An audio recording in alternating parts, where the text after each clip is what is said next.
There was once a man who had 2 sons. They lived in a quiet village surrounded by fields and vineyards.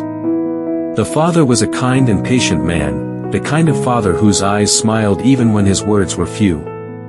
He loved his sons deeply, and everything he owned was theirs to share. But one day, the younger son came to him with a restless heart. "Father," he said, "give me my share of the inheritance." His voice trembled, not with fear, but with desire, a hunger for adventure, for freedom, for something more than the quiet rhythm of home. The father looked at his son for a long moment. His heart ached, but he did not argue. He divided his wealth between his 2 sons. The younger son gathered all he had, silver coins, fine clothes, dreams too heavy for his youth, and set out for a distant country. The morning he left, the sun rose over the hills, painting the sky in gold and crimson. His father stood at the gate, watching until his son was only a shadow on the road. He did not call him back. He only whispered a prayer that one day, the road that took him away would also bring him home. The young man traveled far, past familiar lands into cities alive with laughter, music, and endless nights. He spent freely, chasing joy that never lasted, surrounded by friends who loved his wealth more than his heart. But soon, the gold was gone, and the music faded. His laughter turned to silence. A great famine swept through the land, and no one remembered his name.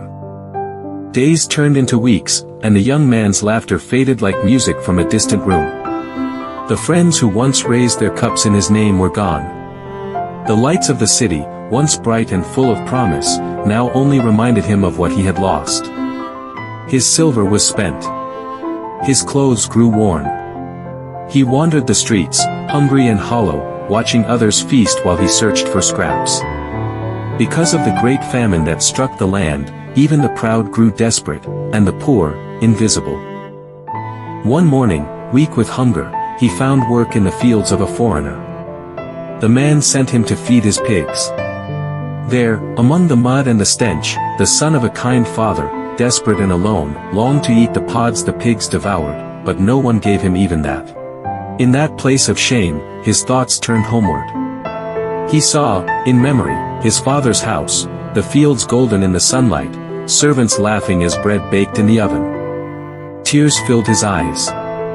"How many of my father's servants have food to spare," he whispered, "and here I am, starving to death." For the first time, pride gave way to humility. He rose to his feet and said to himself, "I will go back to my father and say, 'Father, I have sinned against heaven and against you. I am no longer worthy to be called your son. Make me like one of your hired servants.'" And so, with trembling legs and a heart heavy with regret, he turned his face toward home, the same road that once carried his dreams now bearing his repentance. He was going back home. To his father, where he belonged.